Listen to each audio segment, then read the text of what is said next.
Dragonlance, Preludios de la Dragonlance 2. El país de los Kenders.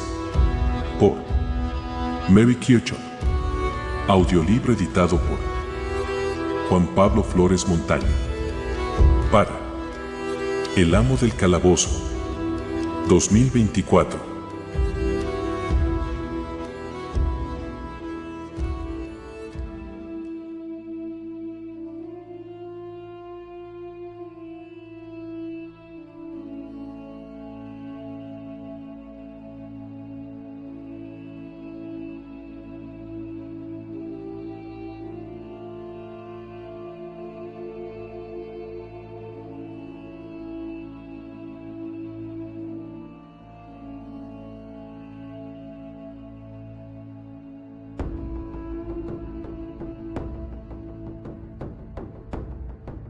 Sexta parte.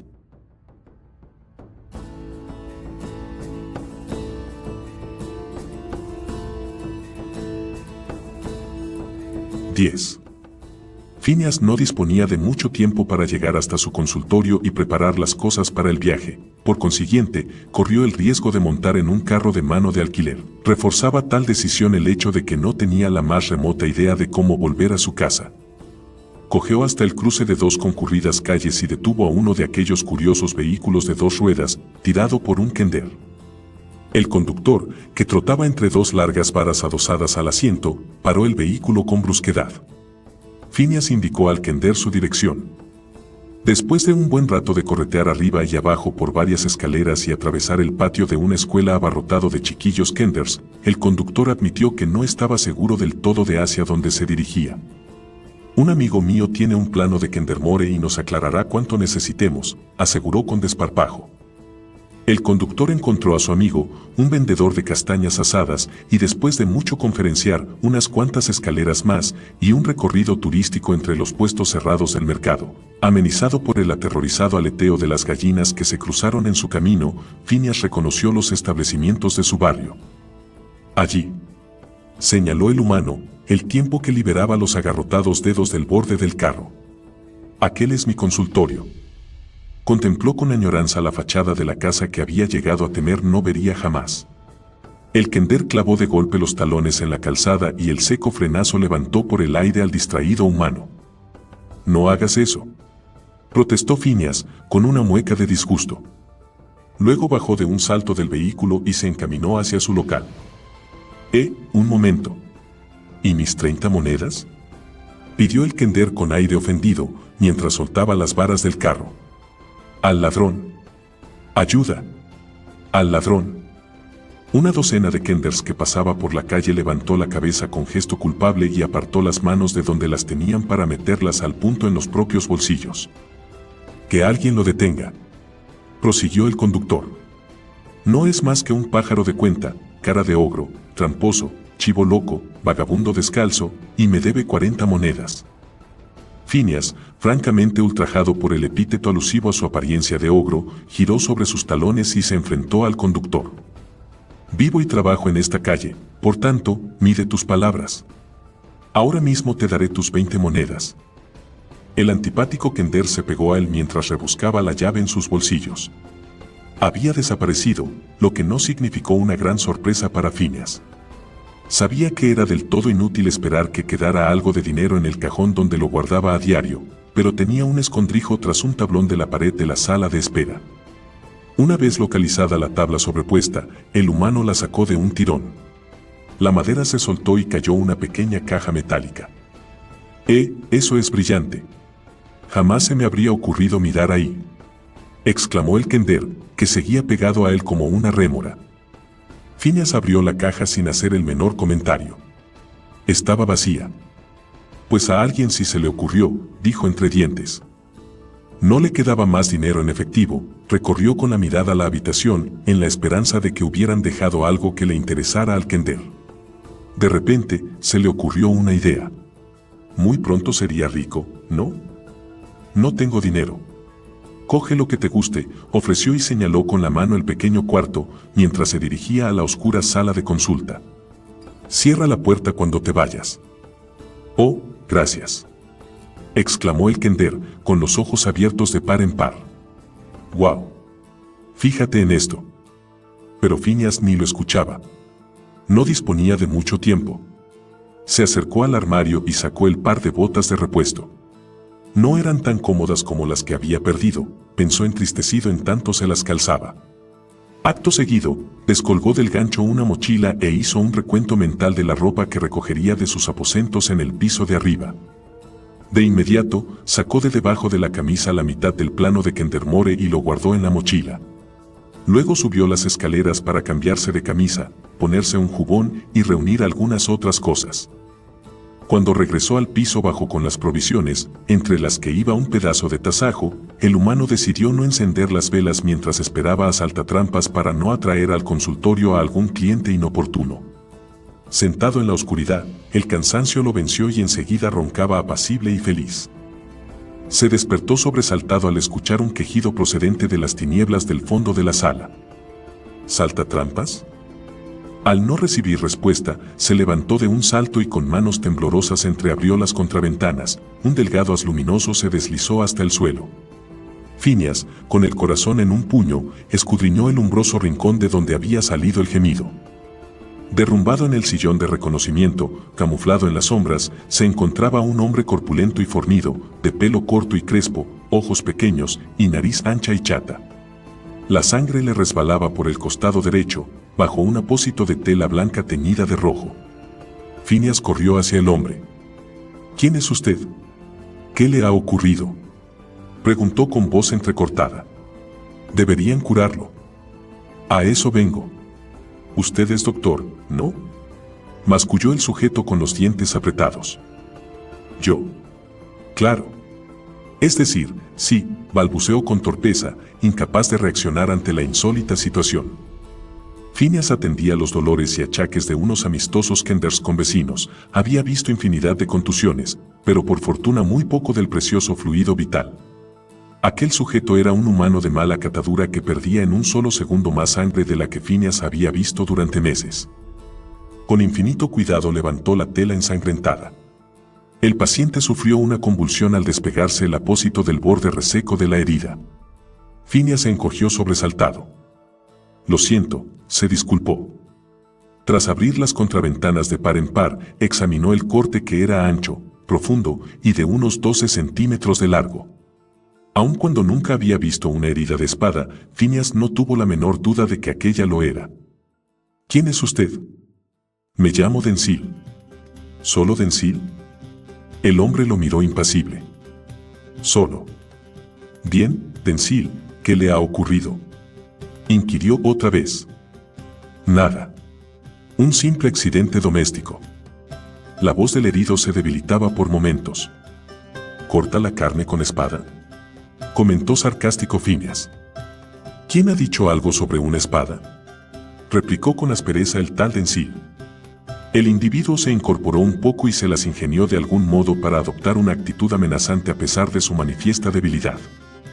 Escuche, limítese a curarme y guárdese los comentarios, conminó ceñudo. Phineas lo miró con impotencia. No estoy capacitado para curar una herida así. No soy tan buen, quiero decir, no soy especialista. Busque a un cirujano. Lo siento. Phineas colocó de nuevo sobre el corte el apósito y originó con ello otra convulsión en el hombre. No hay nadie más, barbotó el herido. No me fiaría de un médico Kender a menos que antes le hubiera retorcido el cuello. Los dedos del hombre se agarrotaron en los posabrazos del sillón. Además, no estoy en condiciones de ir de un lado para otro. Hágalo, dijo Phineas, con un timbre más de desesperación que de ánimo. Sujétese el apósito con fuerza y estoy seguro. Me falta energía suficiente para estrangular a un doctor reticente a colaborar, apuntó, en un claro tono de amenaza. Algo le dijo a Phineas, al mirar las pequeñas pupilas del sujeto, que el tal Denzil emplearía gustoso los últimos restos de fuerza en cumplir la amenaza. Por tal motivo, llenó una jofaina de madera con agua y rasgó en tiras una tela limpia para que sirviera de vendajes. Haré cuanto pueda, pero, a decir verdad, no ha llegado en el momento más oportuno. Espero una visita. Es más, mis honorarios son bastante altos. Puedo pagarlos, dijo el hombre con gran frialdad. ¿Le importaría abonar por adelantado? Phineas, todavía dudoso de ayudarlo, hizo la pregunta con cierta timidez. Razonó no obstante que, en el supuesto de, en fin, de no salir airoso del trance, Denzil ya no le retorcería el gaznate, en caso de que todo fuera bien, ambos quedarían satisfechos. Aún en una situación tan peliaguda, Phineas se comportaba como el comerciante de siempre. Su paciente lo miró con el entrecejo fruncido, y levantó una mano con gran esfuerzo y sacó de debajo del jubón un saquillo. Vació en la bandeja más o menos la mitad del contenido, al menos 20 monedas de acero, una auténtica fortuna, y se recostó de nuevo en el respaldo del sillón. Ahora, trabaje. Phineas alejó de la mente la idea del dinero y puso sus 5 sentidos en la herida del hombre. Al percatarse de la lividez impresa en el semblante sudoroso, sacó la botella medio llena de vino que había guardado en la mochila, la descorchó y se la ofreció al hombre. Phineas creía que daría un sorbo, pero el sujeto echó la cabeza hacia atrás y vació el contenido en 2 ruidosos tragos. El falso doctor se estrujó el cerebro, cerraría el corte o al menos restañaría el flujo de sangre. Su primera idea fue recurrir a la cera licuada, pero enseguida la descartó. Cauterizaría la herida y detendría la hemorragia de forma temporal, pero una vez fría y solidificada, la capa de cera se desprendería al primer movimiento que realizara el hombre. Tal vez diera buen resultado un vendaje prieto, pero ¿cómo? Al ser una herida en el costado del tórax, tendría que romperle prácticamente las costillas hasta lograr la presión requerida para detener la sangre. Sus ojos se detuvieron en el bramante utilizado por los boticarios para atar los manojos de fragante eucalipto que Phineas usaba en su elixir especial. Sin apenas pensarlo, rebuscó en las profundidades de un cajón hasta encontrar la aguja con la que cosía parches en los agujeros de sus botas. La limpió en la manga con gesto de apremio, enhebró el bramante y la dejó en la bandeja. Acto seguido añadió al agua de la jofaina unas cuantas hojas machacadas de eucalipto y limpió con delicadeza la herida. Hacía rato que el hombre estaba inconsciente e insensible a sus manipulaciones. Phineas pellizcó los bordes del corte de modo que los tejidos desgarrados se unieran y cosió con su mejor estilo de punto de cruz. Se concentró en la perfección de las puntadas, pues de lo contrario estaba por completo convencido de que acabaría por sentir en sus propias carnes el roce y el tirón del bramante. Tanta era la tensión que lo atenazaba, que su frente se perló de sudor y algunas gotas resbalaron y le entraron en los ojos. Denzil se removía en el asiento y emitía tenues gemidos cada vez que la aguja le atravesaba la carne. Phineas terminó deprisa las 2 últimas puntadas cuando el paciente entreabrió los párpados. Tras anudar el bramante con una lazada, se apartó un paso y aguardó atemorizado los bramidos de dolor del hombre. Denzil recobró la lucidez casi al instante, y enseguida, incluso la palidez del rostro remitió de forma ostensible. Su único gesto de dolor fue una breve mueca. Bajó la mirada al costurón cerrado con el bramante color de cáñamo. Para ser un matasanos, no ha hecho un mal trabajo. Unas puntadas sólidas y bonitas, su expresión se tornó relajada y continuó. Donde crecemos en lugar de marchitarnos, nuestros árboles son verdes. Kibalen Sat, canto de los pájaros del bosque de Waidet. O el hombre deliraba o, cosa sorprendente, apenas sentía dolor. Su voz era firme, al igual que sus manos.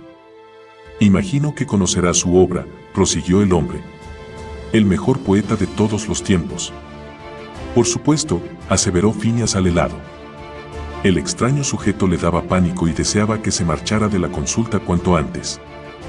Estoy seguro de que ahora se pondrá bien. Verá, cuando usted llegó, estaba a punto de salir de viaje, así que si no le importa. Me quedaré aquí un poco más para recobrarme. Todavía me siento algo débil por la pérdida de sangre. Mientras hablaba, abría y cerraba los puños de modo que los músculos de sus brazos se marcaban bajo la ensangrentada camisa. Phineas aceptó los deseos del peligroso sujeto. Claro, como guste. El curandero dominó apenas el impulso de hacer una reverencia y reculó hacia la salida. Esperaría a saltatrampas en el pequeño cuarto de la entrada. Para entonces, lo más probable es que el tal Denzil se marcharía. En cualquier caso, se preguntó, ¿qué haría un tipo así, un notorio luchador peligroso, en Kendermore? Lo más probable es que se tratara de un mercenario que estaba de paso. Se asomó impaciente a la pequeña ventana, saltatrampas se retrasaba. Aunque la falta de puntualidad era habitual en un Kender, no por ello deseó que llegara. No quería que el rastro de la hija del alcalde, Damaris, se debilitara. Y, sobre todo, no deseaba seguir allí sentado, con Denzil a su lado. Pasó un rato durante el que despachó a varios pacientes curiosos. Por fin, llegó Saltatrampas. El Kender hizo una entrada espectacular en el consultorio, giró como una peonza a fin de que su nueva capa color carmesí rotara en el aire, formara un llamativo círculo y luciera en todo su esplendor. ¿No llevas unas ropas algo excesivas para un viaje a un lugar que se llama Las Ruinas?, inquirió Phineas. Hola, amigo. Acostumbro a estrenar nuevo atuendo cuando inicio cada aventura, explicó Furufot. De hecho, esta práctica de vestirse bien para las maniobras tuvo su origen en Tarsalonia o en algún sitio semejante hace mucho tiempo. Pero es que esto no es una aventura, refutó Phineas con firmeza. Solo buscaremos a Damaris Marwenger y la traeremos de vuelta a casa para que no den la contraorden al cazador de recompensas que va tras tu sobrino Tasleof, quien ha de regresar desde un lugar que se llama Solace y que traerá consigo la otra mitad de mi mapa, terminó. Casi sin aliento. Exacto. Como había dicho, es una aventura. Saltatrampas echó una ojeada en derredor. ¿Te gusta ejercer de doctor?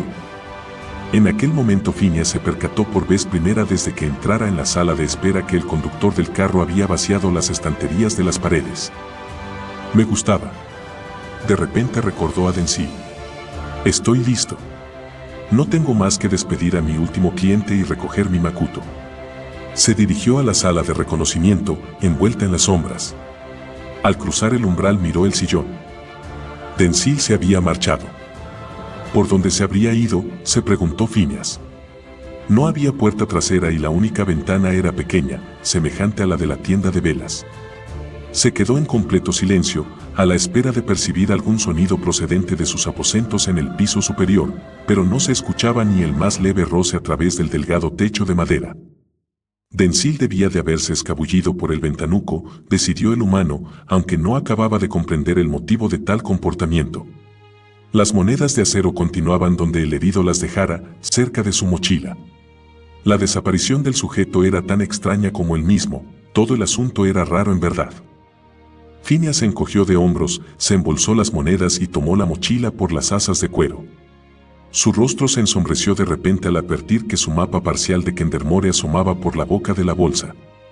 Quizás se salió cuando saqué la botella para Denzil, concluyó, en tanto se guardaba el plano bajo el jubón para más seguridad.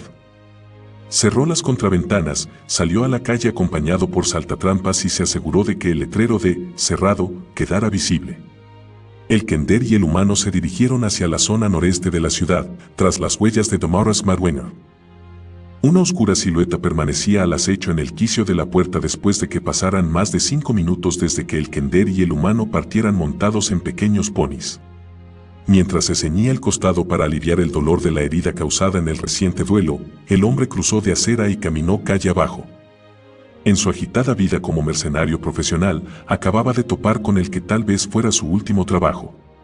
Eso, si el botín era tal como prometía lo reseñado en el fragmento del mapa.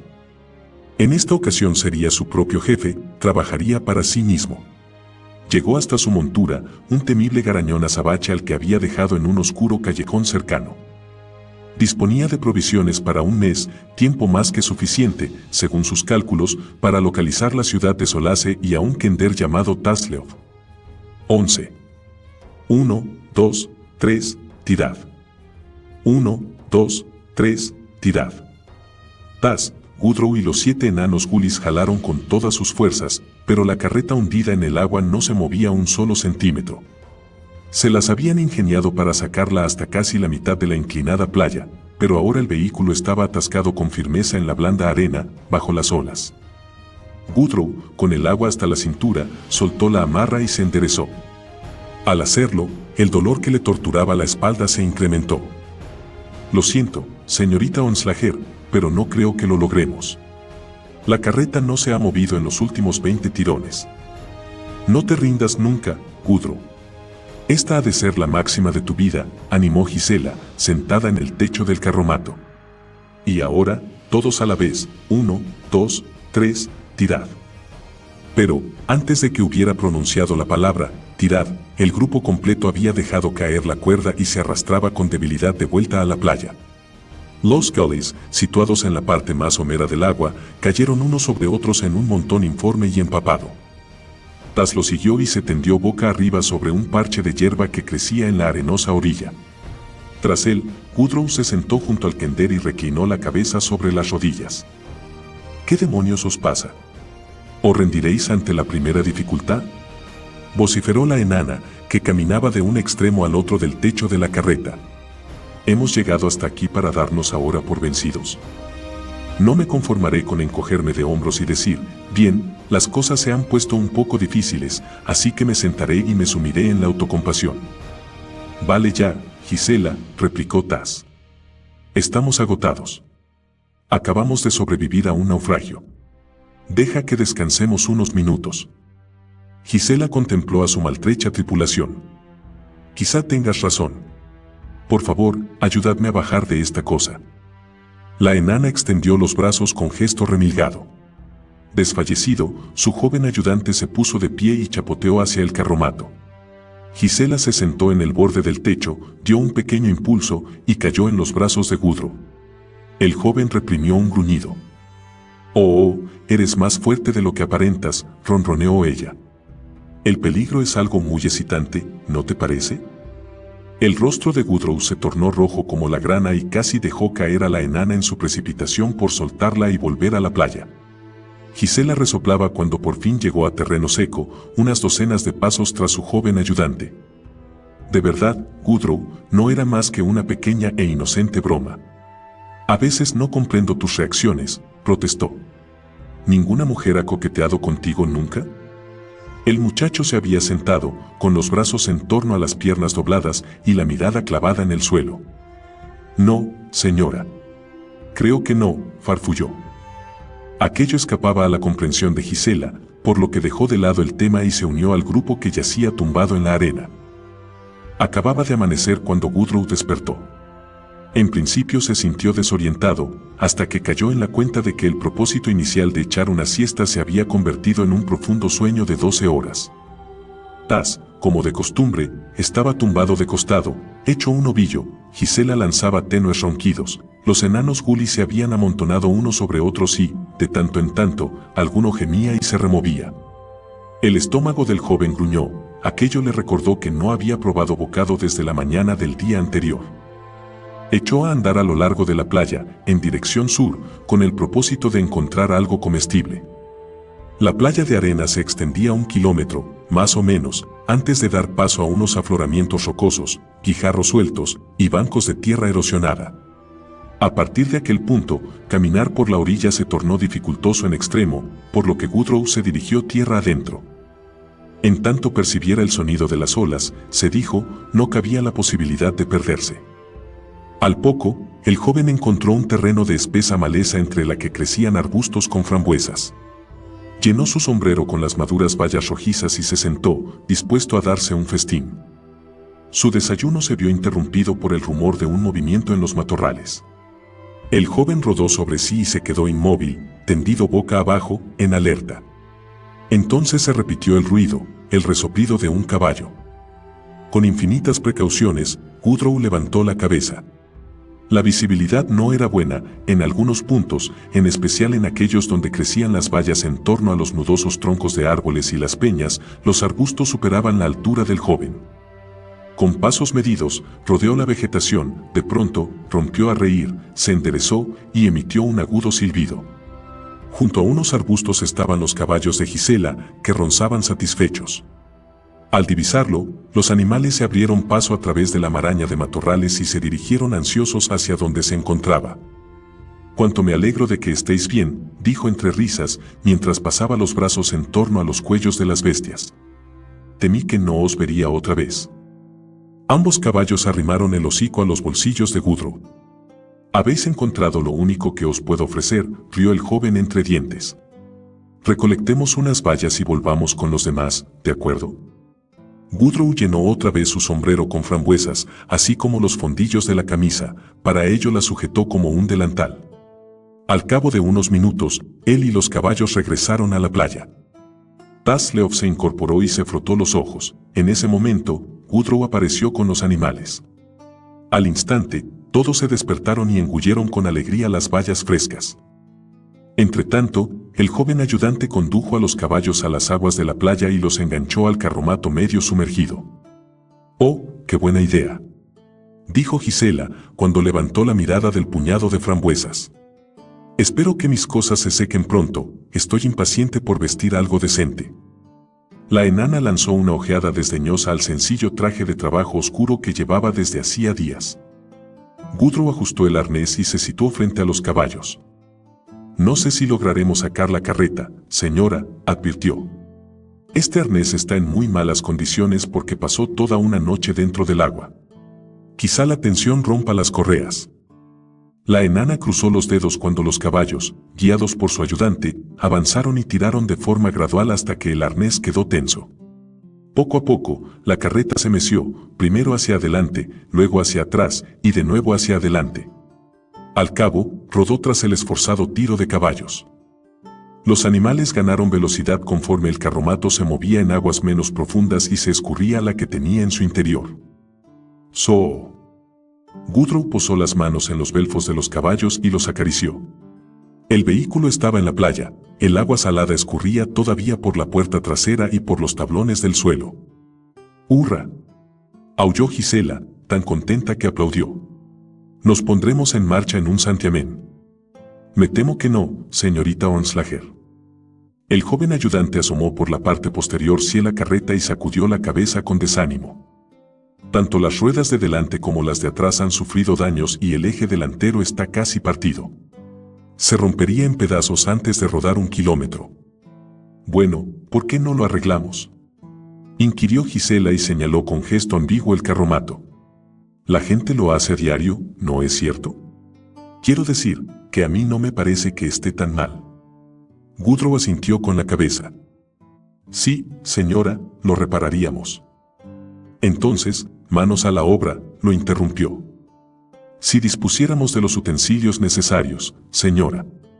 Como por ejemplo, una forja y una almádena y un yunque. Y tal vez un torno y otras herramientas para trabajar la madera. Pero resulta imposible sin estos utensilios». «Oh, no». La enana dejó caer los brazos y dirigió una mirada triste a la carreta. Luego chasqueó la lengua y sacudió la cabeza con determinación. «Entonces, no hay más que hablar. Recojamos todo lo recuperable y marchemos. Aún tengo una mercancía que entregar y tiene que llegar a Kendermore antes de la fiesta de la cosecha. Confío en que sigas dispuesto a colaborar», añadió después de mirar con suspicacia a Tasleov. El sol había sobrepasado su cenit cuando Gisela ordenó un alto para descansar. Los enanos gulis se derrumbaron en poses exageradas antes de que la mujer pasara la pierna por encima del cuello del caballo para desmontar. En el otro caballo, montaban juntos Gudrun y Tas, y el joven aguardó a que el kender, sentado delante, bajara de un salto antes de deslizarse de la montura. El lugar elegido por Gisela era la cumbre de una colina que formaba parte de una sierra. La cadena se extendía hacia el este en ondulaciones continuas que ganaban altura hasta hacerse montañas al cabo de un par de kilómetros. Los montes eran áridos, sin vegetación, salvo por la crecida hierba amarillenta y algún que otro árbol agostado. A pesar de la tibieza del sol, el soplo frío de un viento otoñal tenue se sentía en el austero paisaje. «Pásame unas frambuesas, Gudrun», ordenó Gisela. «Pero hazlo antes de que esos gulis metan las arpas en ellas. Y un poco de agua, también, por favor». El joven descolgó del caballo 2 camisas de la enana que se habían salvado del naufragio y que había utilizado como alforjas para llenarlas de bayas. Los cuellos y los puños estaban atados y las mangas unidas entre sí a fin de cargarlas sobre el cuello del animal. Gudrun desanudó la prenda, hizo una pausa y miró desconcertado por el cuello. «Juraría que estaba llena cuando partimos esta mañana. Se habrán caído por el camino, ahora faltan por lo menos 3 centímetros». Tas, con aire culpable, metió bajo el cinturón los dedos manchados de rojo. «Qué extraño», comentó mientras daba la espalda a Gisela, que lo observaba adusta, con los labios prietos. Sin embargo, a pesar de lo que pensara, la enana no dijo una palabra y se limitó a coger un puñado de frambuesas. «¿Te resulta familiar algo del entorno?», preguntó luego al kender. «¿Se parece al menos a alguno de tus ridículos mapas?». Tas sacudió la cabeza. He viajado por un montón de sitios y reconocería muchos otros, pero este no es uno de ellos. Por lo visto, ninguno de mis familiares pasó por aquí, ya que no hay nada que se le parezca entre mis mapas, ni montes yermos, ni hierba alta, dijo, en tanto recorría con la mirada los pergaminos extendidos en un semicírculo a su alrededor. No olvidemos, sin embargo, que tampoco hemos viajado tan lejos. Es posible que las buenas señales reconocibles del terreno se encuentren justo más adelante. Esperemos que sea así, suspiró la enana. Tenemos que encontrar un sitio civilizado lo más pronto posible. Acababa de pronunciar las últimas palabras cuando Gudrun levantó con brusquedad la cabeza, la inclinó hacia un lado y escuchó atento pues le había parecido percibir un sonido amortiguado y distante. Por desgracia, los enanos Gulis se impacientaban y Fondú, al tomar el profundo silencio como un signo de inactividad, eligió aquel preciso momento para empezar a cantar su singular versión del canto marinero que les había enseñado Tas. Sus compañeros se le unieron al instante.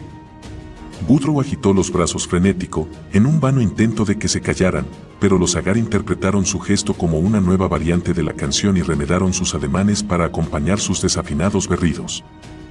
El joven miró desesperado a Tasleov. El Kender, de forma instintiva, tomó la iniciativa y se metió entre los danzantes Agar. Se echó de un salto sobre Fondú y ambos rodaron por el suelo hasta chocar contra las piernas de Gisela. El Guli no había cesado en sus cantos, pero al levantar la cabeza y encontrarse con que su dama tenía el índice puesto sobre los labios, se calló al instante y advirtió a gritos. La señora de pelo rojo dice callar. Callar. Callar. Los cantos enmudecieron de golpe y los Gulis se quedaron como petrificados en el sitio. Pluk, sostenido en el precario apoyo de un solo pie, se tambaleó y a fin de guardar el equilibrio dio 3 saltos a la pata coja y agitó los brazos con desesperación. Por último, se precipitó contra su hermano, Slurp. Los 2 Gulis se esforzaron por recobrar la estabilidad entre grotescas cabriolas y sin apartar la mano que tenían puesta sobre la boca. Una vez restablecida la calma, Gudrun intentó de nuevo captar el sonido de antes. Pasaron unos segundos. ¿Y bien? Susurró Gisela. Oigo voces. Alguien canta, respondió a su vez con un susurro, sin volver la cabeza. Oh, fantástico, gruñó la enana entre dientes. Lo más probable es que sea otra pandilla de Gulis. ¿No puede ser más específico? No, señora. Sean quienes sean, o tergiversan la letra de un modo espantoso, o cantan en un lenguaje desconocido para mí, pues no entiendo ni una palabra. No obstante, parece un coro numeroso, agregó. No veo nada con estos malditos yerbajos, espetó Gisela, al tiempo que pisoteaba el pasto, tan alto como ella. Gudrun, ayúdame a montar en mi caballo. El joven entrelazó los dedos de ambas manos a guisa de estribo y aupó a la enana sobre el lomo del animal. Desde su nueva y más ventajosa posición, Gisela escudriñó el horizonte tras protegerse los ojos de la deslumbrante luz con una mano. Diviso un estandarte rojo que se mueve en una línea perpendicular a nosotros. Parece un blasón familiar, informó. No está muy lejos. Tiene que haber una calzada un poco más adelante. Alcancémoslos. El caballo de la mujer trotó sin dificultad entre el alto pasto. Gudrun y Tas subieron deprisa en su montura en pos de Gisela, los enanos Gulis lo siguieron a la carrera. Al Kender se le ocurrió una idea para atraer la atención de quienes transitaban por la calzada.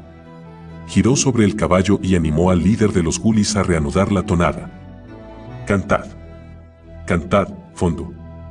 El mismo Tas inició las estrofas que les había enseñado. Subid a bordo, muchachos, nos espera la mar. Dar un beso de adiós a esa joven beldad. Al momento, las desafinadas voces de los hombrecillos corearon la canción. Aire rajar tela, chispa grande y trueno. Olas tragar bote, Gulis tener miedo. Tasleov vio que el estandarte se detenía, pero no divisó a Gisela. Poco después, Gudrun y él cruzaron el borde del pasto alto y salieron a la calzada. La enana había desmontado y se plantaba con la misma pose de «aquí estoy yo» que adoptara en la posada, erguida, los puños en las caderas y la barbilla levantada en actitud arrogante. La rodeaban una docena de enanos que se atusaban sin parar las barbas y manoseaban azorados los sombreros de los que se habían despojado al saludarla. El grupo iba a pie, la mayoría de los enanos desconfían de los caballos, en una formación de 2 filas de a 6, dirigida por otro que marchaba en cabeza. Todos vestían cotas de malla, brillantes y lustrosas y botas altas de cuero. Cada uno portaba un martillo de guerra suspendido a la cintura y un rollo de cuerda colgado al hombro. El líder de la tropa lucía un yelmo adornado con un penacho de plumas verdes.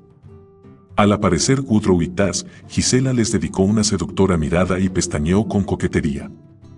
«Muchachos, me complace presentaros al barón Krakold, de la aldea de Rosloviken». Se dio media vuelta y lanzó un beso al individuo de las plumas verdes. A Taz le pareció que el enano enrojecía, aunque no lo podía asegurar puesto que la frondosa barba apenas dejaba ver su ya de por sí rubicunda tez. «La verdad es que su apariencia no coincide con la idea que tengo sobre un varón», se dijo el kender, quien, al cavilar sobre el asunto, evocó imágenes de relucientes armaduras, de largas capas que ondeaban al viento, y de un blanco garañón encabritado. Gisela pasó un brazo por los hombros del cabecilla de los enanos y le dio un estrujón. «El varón, me encanta cómo suena eso, ¿a vosotros no?» «Ejem». Como decía, el varón y sus hombres regresan a su pueblo tras concluir una misión. Nos han invitado a unirnos a ellos y no podemos rechazar tan galante propuesta. La enana dio media vuelta y clavó la mirada en los ojos del varón al tiempo que rozaba con su cadera el muslo del cabecilla. Las cejas del líder, una espesa y enmarañada mata de pelo, se movieron arriba y abajo en un tic nervioso. Unos tenues murmullos viriles de aprobación recorrieron las filas enaniles. Justo en aquel momento, Fondue y sus 6 compañeros irrumpieron en el camino. Se quedaron paralizados un momento al contemplar el noble séquito. Gisela cerró los ojos y se mordió el labio. Sabía que, por norma, a los de su raza les desagradaban tanto los gulis como los caballos. Sin embargo, cuando los hombrecillos iniciaron otra inspirada versión de la canción marinera, el varón y sus nombres rieron complacidos. Tras unos momentos de algazara general y palmadas en la espalda, la columna reanudó la marcha. La caminata se alargó varias horas. Taz, Gisela y Gudrun desmontaron y anduvieron a pie como deferencia a sus anfitriones. El joven tomó por las riendas a los 2 caballos y se situó en la retaguardia del grupo. El terreno ascendió de forma gradual conforme el camino se adentraba serpenteante en las estribaciones de la encumbrada cadena montañosa. Taz, que sentía que aquella jornada se había comportado con mucha paciencia, articuló por fin la pregunta a la que había dado vueltas todo el día. ¿Falta mucho para llegar a la aldea? Todo cuanto hemos comido hoy ha sido unas pocas frambuesas. El enano que iba delante de Taz gruñó con afable comprensión. Un buen trecho. La aldea se encuentra al otro lado de ese contrafuerte, en el siguiente collado. El kender contempló boquiabierto el enorme espolón. ¿Cruzamos por ahí? Esos peñascos son tan grandes como castillos. Nos llevará horas. Los cruzaremos, no temas, respondió el enano, sin perder el vivo paso de sus compañeros. Un amigo mío, Flint Fireforge, que es también un enano, me dijo en cierta ocasión que más valía pensar en lo que había al otro lado de la colina que en el modo de cruzarla, musitó Taz. Esa máxima es muy apropiada en este caso. No es corriente que los dichos se apliquen de un modo tan adecuado. Tu amigo es muy astuto, dijo su interlocutor. El enano que caminaba detrás del kender se sonó la nariz de forma ruidosa antes de intervenir en la conversación. ¿He oído bien? ¿Has dicho que eres amigo de Flint Fireforge? Así es. Estuve con él hace unos días, en Solace. Aunque tengo la impresión de que ha pasado mucho más tiempo. ¿Lo conoces también? No. Pero todos hemos oído hablar de él, si es que es el nieto de Regar Fireforge, claro está. El padre del barón, Krakold, conoció a Regar en la guerra de Dwarfgate. Por supuesto, Krakold era un muchacho por entonces, aún vive. Es muy anciano, pero es uno de los pocos que sobrevivió a la explosión mágica que zanjó la guerra de Dwarfgate. Oh, sí, él se encontraba allí el día que Ragnar Fireforge murió. Nuestra gente todavía lo venera. Nosotros no olvidamos a nuestros héroes. ¡Guau! Exclamó Taz, mientras apuraba el paso para mantener la marcha de los enanos. Si Krakold estuvo presente en la última batalla de la guerra de Dwarfgate, ha de tener más de 400 años. ¿No es una edad muy avanzada incluso para un enano?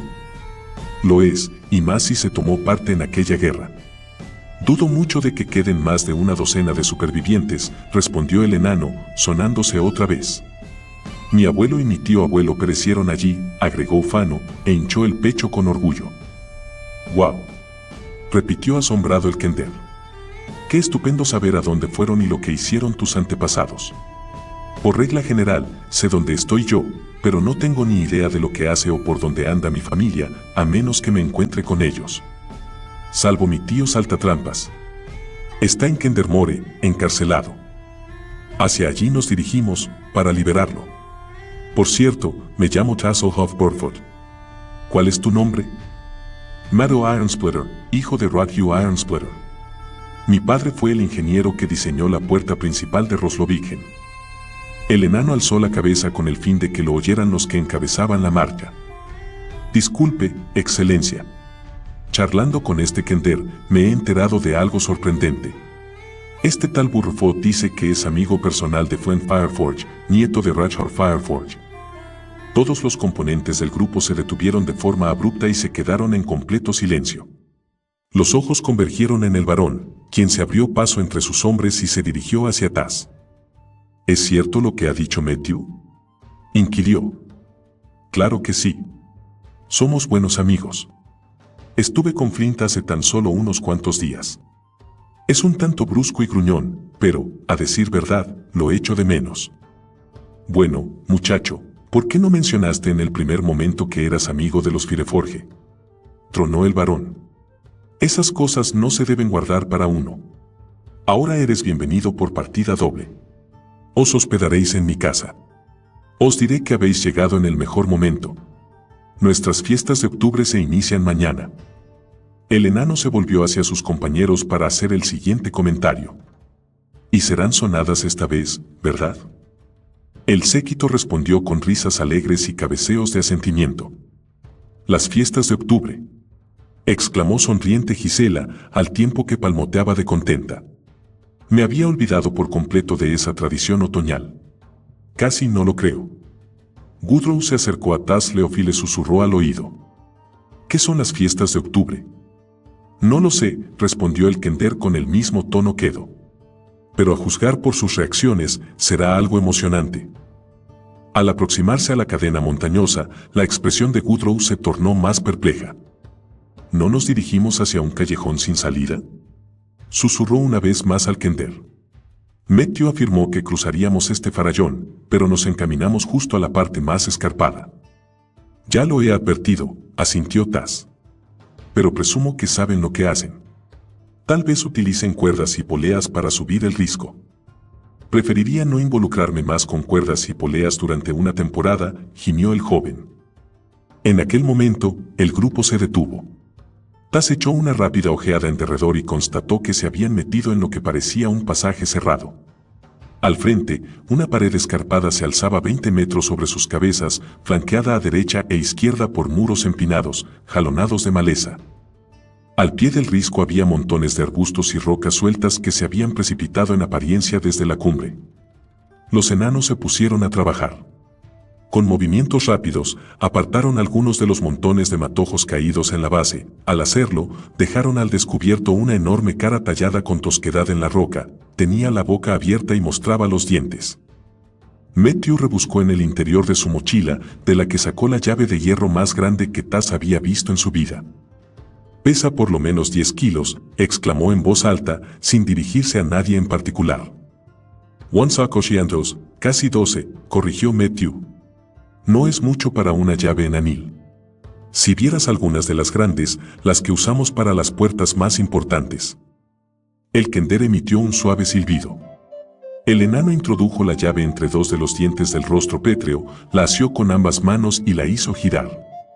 Se alzó una bocanada de polvo y se percibió una corriente de aire, entonces apareció una grieta.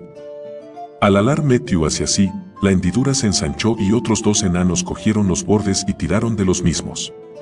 La cara tallada se abrió de par en par y apareció un oscuro túnel que se internaba en el risco. Los componentes del grupo entraron uno tras otro por la abertura. El interior del túnel era frío y en él reinaba un gran silencio, pero no había humedad. Matthew insertó la llave en la parte posterior de la cara y los otros enanos lo ayudaron a cerrar la puerta. Tras dar una última vuelta a la llave, Matthew la extrajo del orificio y se la guardó en el macuto. El pasadizo estaba oscuro como boca de lobo. Los enanos aguardaron un momento a que su aguda visión se ajustara a las tinieblas. «Adelante», gritó entonces el varón y la fila se puso en movimiento. «Aguardad», exclamó Woodrow en tanto se detenía de improviso. Taz, que iba tras él, chocó contra su espalda y dejó caer la jupac. «Ni el Kender ni yo vemos en esta oscuridad. ¿Os importaría encender alguna luz?» «Lo siento», se disculpó Matthew, mientras se agachaba para recoger la jupac caída. «No portamos antorchas, no las necesitamos. Poned la mano sobre el hombro del enano que os preceda y no tendréis mayores dificultades para caminar. El suelo es bastante regular». Gisela, a pesar de ver a la perfección, aprovechó la oportunidad para apoyar las manos en la rotunda cintura de dos de los enanos, quienes se manifestaron encantados de prestarle tal servicio. Taz, Leof y Woodrow avanzaban a trompicones y, al cabo de un rato, la fila se detuvo de repente.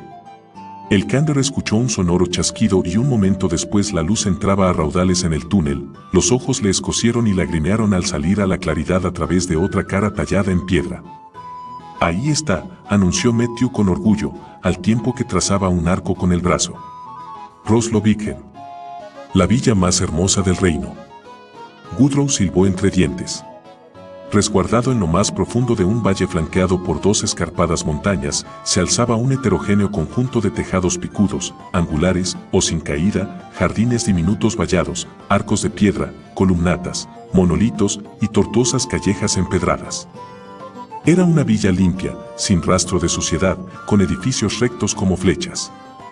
«No se parece en absoluto a ninguna de las ciudades enaniles en las que he vivido», declaró Gisela mientras miraba asombrada en derredor. «¿Dónde está el techo?» «Rosloviggen es una excepción que se sale de las normas enaniles», convino el varón. «Mis antepasados fundaron el pueblo a causa de las ricas minas existentes en las montañas que lo rodean. El valle es tan profundo y resguardado que nos proporciona la misma comodidad y seguridad de un asentamiento bajo tierra que tanto nos gusta a los enanos, con las ventajas que conlleva el vivir en la superficie, como por ejemplo la luz solar necesaria para las plantas». El grupo se encaminó al valle y los enanos atacaron una briosa marcha guerrera de su raza. Los gulis lo secundaron con su habitual estilo berreante, aunque, por fortuna, las poderosas voces de los enanos amortiguaron el vociferante desaguisado. «Bajo las montañas, del hacha la esencia. Brota de las cenizas, del alma, de un fuego apagado. Templado su hastil, anuncia su presencia. Pues las montañas el hálito de la guerra han fraguado. El corazón del soldado domina y anima la acción. Vuelve glorioso. O sobre el blasón. Salidas de las cuevas, al surcar el aire en una pirueta. Las hachas sueñan, sueñan con la roca. Con metal vivo que nació de una generosa veta. Metal y piedra, piedra y metal, cual lengua y boca. El corazón del soldado anhela, desea la acción. Vuelve glorioso. O sobre el blasón. El rojo del hierro, sangre vengadora de lo inmundo. El verde del bronce, el cobre siempre fiel. Creados en el fuego de la fragua del mundo. Consumen la injusticia al hender la piel. El corazón del soldado. Descansa, completa la acción. Vuelve glorioso. O sobre el blasón. El grupo, dispar y variopinto, cruzó las macizas puertas de Rosloviggen al atardecer. La luz del ocaso teñía las pétreas murallas con brillantes tintes anaranjados y los picos montañosos trazaban largas sombras púrpuras sobre el suelo del valle. La marcha de guerra de los enanos se entremezcló con los cantos de los faroleros, las voces de las amas de casa que llamaban a los suyos para la cena, y el bullicio de cientos de enanos en su regreso al hogar tras una jornada de trabajo en las minas, en los talleres de tallado de gemas, en las joyerías. Aparte de los astres, los tejedores, los alfareros, los fabricantes de velas y un sinfín de otros artesanos, obreros y artífices que conforman una población. Taz Leof estaba encantado, Woodrow y los gulis, impresionados. ¿Cómo tanta gente estar en un sitio sin pelear? La pregunta, formulada en voz alta por Fondú, propició un acalorado debate entre sus compañeros. Aunque el pueblo le resultaba poco familiar a Gisela, sus sonidos casi la hicieron sentirse como en casa. Por todas partes se advertían indicios del festival de la cosecha otoñal conocido por fiestas de octubre, durante el cual se realizaban transacciones y ventas de mercancías y abundaba la comida y la bebida. Las casas se habían remozado con pinturas de vivos colores, habían renovado los tablones de los tejados y los techados de paja, los parterres estaban repletos de capullos en plena floración y en las puertas se habían apilado la recolección de cereales, patatas, calabazas y cítricos. Se habían instalado bancos en todas las plazas y amontonado barriles de cerveza, hasta 10 en algunos sitios, a la espera del inicio de las celebraciones. Woodrow todavía llevaba las riendas de los caballos, que cargaban sobre los lomos las escasas posesiones que Gisela había salvado del naufragio, cuando el grupo desembocó en una amplia plaza. Los enanos de la villa se afanaban en preparar mesas y tenderetes. Como veis, las fiestas de octubre de Roslovigen serán espléndidas, declaró el barón con orgullo. Desde luego, esos obreros ya están divirtiéndose, comentó Woodrow y señaló a un equipo de enanos que peleaban a brazo partido con una de las vigas de carga de un tenderete. Mientras 2 de ellos trataban de levantarla con la ayuda de una cuerda que pasaba por encima de la gruesa rama de un árbol, el resto se limitaba a gritar y a dar instrucciones. «Trabajo de polea. Trabajo de polea», gritaron entusiasmados los gulis. El pesado madero se balanceó, trazó un amplio semicírculo y estuvo a punto de aplastar a varios enanos, quienes se echaron de cabeza al suelo para evitar la colisión, en tanto el resto de sus compañeros trataban desesperados de controlar el movimiento de la maciza viga. Jadeantes y agotados, lograron al fin situar al rebelde madero entre otros 4 soportes de carga ya colocados. Los trabajadores soltaron un suspiro de alivio general en tanto se enjugaban las frentes sudorosas. Pero no todos estaban pendientes de ellos. Los ojos de Gisela no se apartaban de los torsos desnudos de 2 enanos jóvenes que se habían quitado la camisa mientras trabajaban afanosos en el ensamblaje de una plataforma de madera para la banda de música. La mujer reflexionó que, además de los obvios alicientes, el festival le proporcionaría la ocasión de reemplazar la mercancía que había perdido. «Insisto en que aceptéis la hospitalidad de mi hogar», repitió el varón con voz tonante.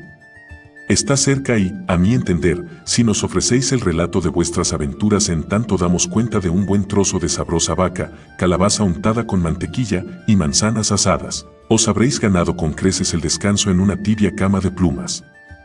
Aquello parecía más una orden que un comentario y a Gisela le gustaban los hombres enérgicos y autoritarios. «Gracias, eres muy amable. Por cierto, ¿existe una baronesa de Krakow?», inquirió sin ambajes. Sí, así es», respondió él, y parpadeó nervioso ante su franqueza. Gisela le guiñó un ojo, turbada por un instante. Se atusó el revuelto cabello y manoseó su ropa en un vano intento de mejorar su aspecto, pero sus manipulaciones no lograron borrar las huellas que dejara en ella el reciente naufragio. «Bueno, en realidad, tampoco es algo que importe mucho», dijo la pelirroja enana después de enlazar su brazo al del barón Krakow. El hombre, tras palmear su mano con gesto paternal, apartó el brazo de mala gana. «A mi esposa sí», comentó entre risas. Gisela torció el gesto, enfurruñada. «Vamos, vamos, anima el gesto», dijo el varón. «No es frecuente que nos visiten personajes tan excepcionales en Roslovigen. Ansiamos escuchar cómo llegasteis a nuestras tierras». «Te lo contaré», ofreció Tasleov. «Verás, me encontraba en la posada del último hogar, y...». El varón se refería a mí, y quería decir más tarde, interrumpió irritada la enana. El semblante del kender se ensombreció. «No recuerdo que fuera tan explícito», rebatió. «Soy tan excepcional como tú, Gisela, y también he realizado algunas cosas interesantes». «Apuesto a que sí», intervino apaciguador el varón. «Me encantará escuchar tu relato después de que hayamos descansado. El viaje hasta la costa me ha agotado más de lo que imaginé». «Mirad eso», exclamó Tasleov.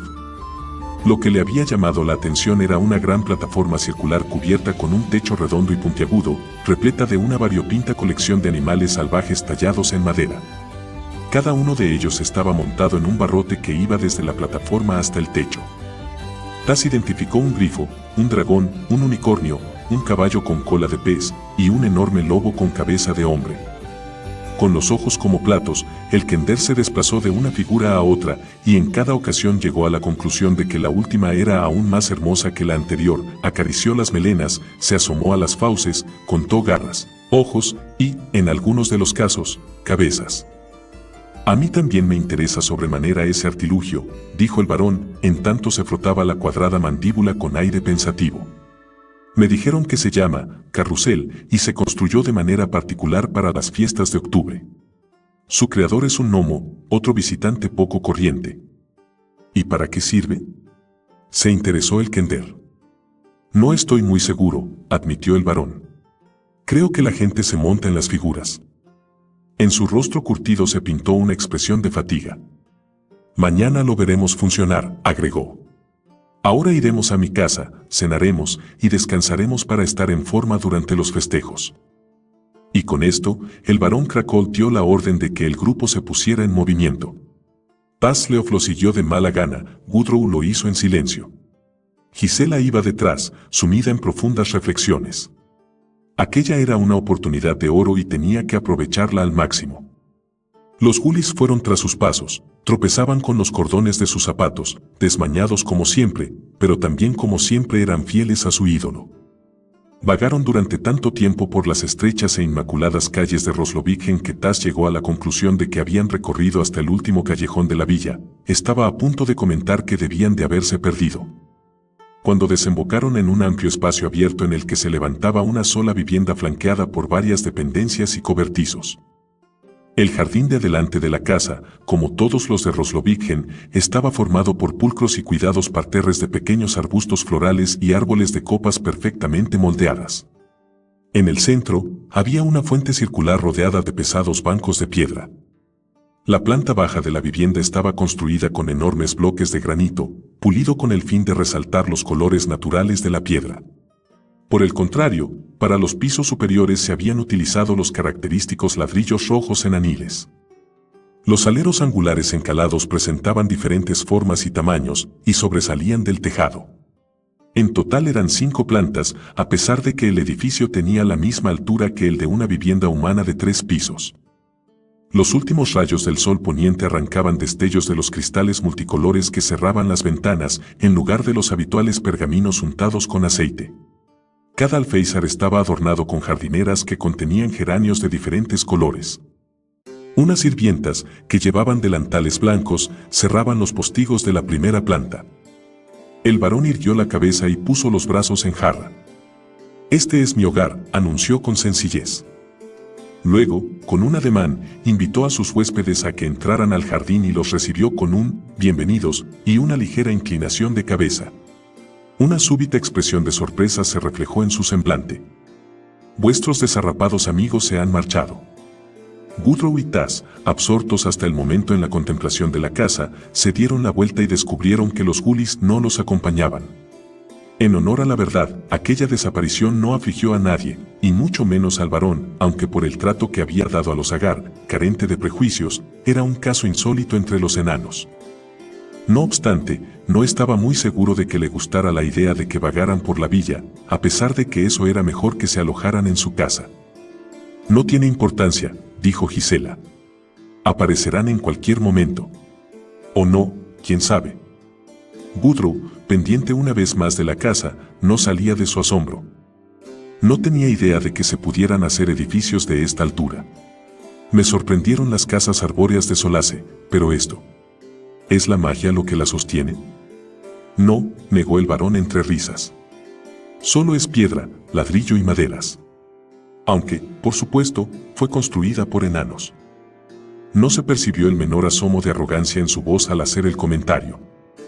Si recogéis vuestras cosas de los caballos, alguien de mi séquito se encargará de llevarlos a la cuadra para que pasen la noche, sugirió, en tanto se encaminaba hacia la puerta. Gudrun se apresuró a tomar los 2 bultos cargados en los animales, uno que contenía las ropas de Gisela que no se habían perdido en el accidentado viaje y el otro con las suyas propias y objetos personales de Tasleov. Algunos de los hombres del varón condujeron entonces a los caballos hacia la parte posterior del edificio. «Señorita Onslager», dijo el joven, mientras le cedía el paso con un gesto. Muchas gracias, respondió Gisela, y dedicó un remilgado parpadeo al varón mientras cruzaba la puerta principal con deliberada lentitud. Ya adentro, el barón Cracold ordenó a sus sirvientes que guiaran a los 3 fatigados huéspedes hasta sus aposentos en el tercer piso. Cenaremos dentro de 1 hora, anunció el dueño de la casa, tras lo cual desapareció por una puerta situada bajo la curvada escalera circular. Vaya, es como estar en casa. Susurró Tas, en tanto subía los peldaños tras un adusto sirviente, quien arqueó las cejas en un gesto interrogante. Las puertas y los picaportes están a la altura adecuada, le explicó el kender, al tiempo que se detenía para rozar con el dedo la intrincada talla de una rosa del pasamanos. Es muy bonita, pero mi amigo Flint le habría añadido más pétalos, es mucho mejor tallista. En las rosas que él hace, da la impresión de que se pueden ver incluso gotitas de agua. Chitón. Siseó Gisela, temerosa de que el varón hubiese escuchado la crítica de Tas. Al final del segundo tramo de escalones, el criado de Librea los condujo a un corredor largo, flanqueado por puertas. Comenzó por la primera a la derecha y destinó las habitaciones para Gisela, para Tas Leof y para Gudro. Serás responsable de la vigilancia de Burford mientras nos alberguemos en esta casa, Gudro, advirtió la enana antes de desaparecer tras la puerta. Sí, señora. No se preocupe. Pero, tanto el joven humano como el kender pasaron al olvido cuando los agudos ojos de Gisela se posaron en la bañera de cobre situada en el centro del cuarto. 2 doncellas, ataviadas con uniformes de muselina gris, echaban agua de un enorme balde de madera en la impoluta bañera. Un ronroneo de satisfacción escapó de entre los labios de Gisela, quien se adentró en la habitación despojándose por el camino de las ropas sucias. Tas Leof, entretanto, exploraba habitación tras habitación. Había entrado ya en la tercera del tercer piso y se preguntaba si cambiar de planta para hacer su exploración más variada y amena, cuando una mano lo agarró con fuerza por el hombro. Sus ojos se encontraron con el pelo pajizo del joven humano. El enojo agolpó la sangre en las mejillas del kender. No te acerques de un modo tan furtivo, Gudro. Podrías asustarme. Y tú, podrías permanecer en tu cuarto, replicó impasible el joven. Sabes que soy el responsable de tus actos. ¿Cómo cumpliré mi cometido si vas de un lado para otro? Creí que éramos amigos. Y lo somos, dijo Tas con tono paciente. Pero me aburría tanto en mi habitación. Pero si no llevamos aquí ni 10 minutos. Gudro recorrió con la mirada la estancia en donde había encontrado al kender. Esta es igual a la tuya, todas lo son, en realidad, comentó, tras el somero examen. Bueno, no tengo la culpa de que se parezcan. Los enanos son muy poco imaginativos, dijo malhumorado Tas, al tiempo que abría un cajón del tocador para confirmar sus palabras. ¿Ves? Está vacío, como todo lo demás. Luego, extendió los brazos para mostrarle su nuevo atavío. Encontré estas ropas sobre la cama de mi cuarto. La túnica es un poco grande para mí, claro que, también los enanos lo son, sobre todo a lo ancho. No me encuentro cómodo con pantalones, dijo, mientras tiraba de la prenda, pero mis calzas estaban tan sucias que desprendían nubes de polvo cada vez que daba un paso. Las lavé en la palangana y las puse a secar. Lo que me gusta de los pantalones son sus bolsillos, tan espaciosos, añadió, al tiempo que metía dentro las manos para demostrar su acerto. Las finas cejas del kender se arquearon en un súbito gesto de sorpresa y acto seguido extrajo un candelabro de plata, un jarrón de fino cristal, una pastilla de jabón y un cepillo para el cabello hecho de cerdas de jabalí. El que usó estos pantalones llevaba un montón de cosas en los bolsillos, dijo con absoluta seriedad. Al examinar los objetos con más detenimiento, su expresión se tornó suspicaz. He visto utensilios exactamente iguales a estos en las habitaciones que he visitado. El barón Cracold debería ser más selectivo con la gente que invita a su casa. Alguien podría haberse llevado todo esto si no me hubiese puesto los pantalones. Lo guardaré a buen recaudo hasta que se lo diga al barón. Y, sin más, metió todo en los bolsillos y se encaminó hacia la puerta. Quizás sería mejor que dejaras todas esas cosas aquí, no vaya a ser que el barón imagine que las cogiste tú, sugirió Gudro. Después de todo, acaba de conocerte. Las cejas del kender se arquearon una vez más. Sí, supongo que tienes razón. Casi de mala gana, Tas sacó las cosas de los bolsillos. Sus dedos se demoraron unos segundos al tocar el brillante jarrón antes de dejarlo junto a los demás objetos sobre una mesita cercana a la puerta. Con un profundo suspiro de alivio, Gudrun salió del cuarto y se dirigió a la escalera. También él había encontrado en su dormitorio una túnica blanca y limpia, las mangas un tanto cortas, debían haberla confeccionado para un enano de una estatura excepcional, así como un par de calzas negras, también algo cortas. Encontraron al varón al pie de la escalera. Se había vestido de etiqueta para la cena con una rígida túnica azul, un fajín rojo y unas calzas también rojas, todo ello profusamente adornado con ribetes amarillos y galones dorados. Poco después apareció Gisela en lo alto de la escalera, quien hizo una momentánea y deliberada pausa antes de descender los peldaños entre un remolino vaporoso de faldas. La exuberante melena pelirroja le caía en cascada por la espalda y sus mejillas aparecían algo arreboladas. El corpiño del vestido, color azul zafiro, era en exceso escotado, y ella era muy consciente de tal circunstancia. Los presentes aún contemplaban embobados su entrada en escena, cuando la enana se arrojó en los brazos del pasmado varón, lo abrazó y apretó la ruborizada y barbuda faz contra sus amplios senos. Luego le hizo levantar la cabeza y le estampó un beso en los labios. «Jovencita, yo», bramó el varón. «Gracias. Eres un hombre maravilloso», dijo con voz arrullante, en tanto él se apartaba farfullando entre dientes y carraspeando. «El baño fue una verdadera delicia. ¿Cómo sabías que es mi mayor debilidad?».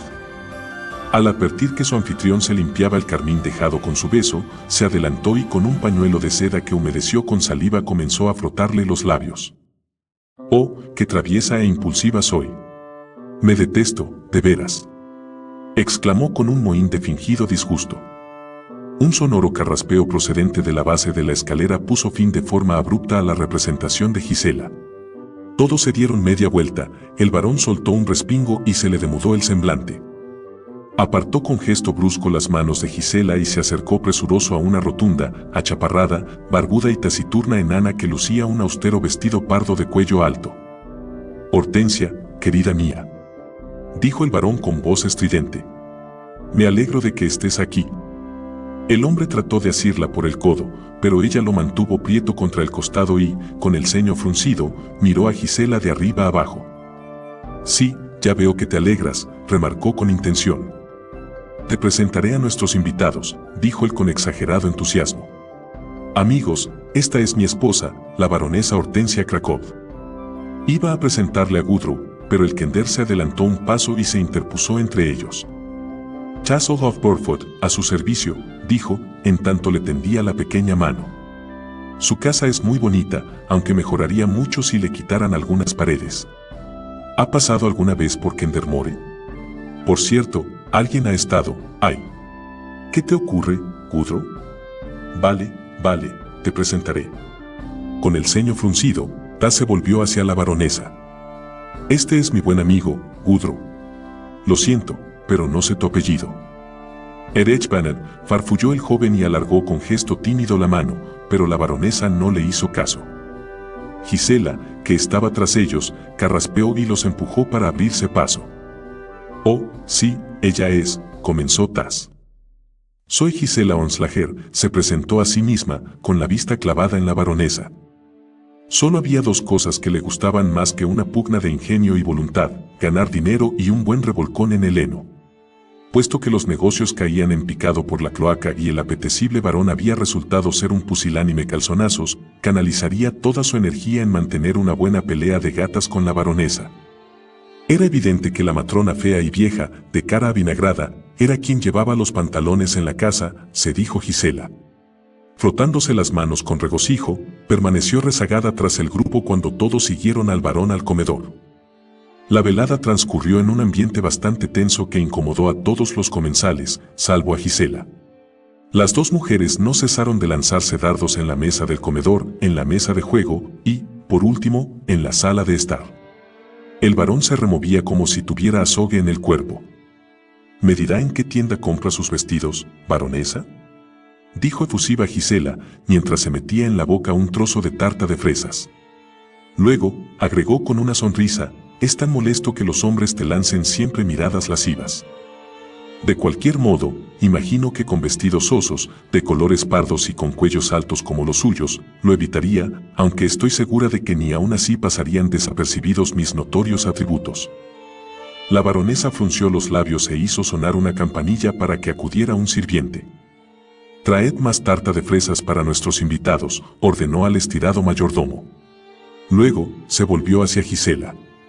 «Ya que hablamos de fresas, ¿se tiñe el pelo con ese color tan poco corriente para taparse las canas o simplemente para llamar la atención?»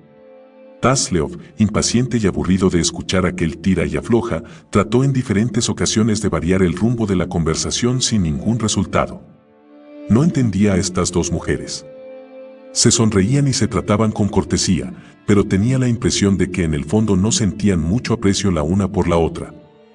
Cuando por fin el varón sugirió que deberían retirarse a descansar, descubrieron que el kender se había quedado dormido frente a la chimenea.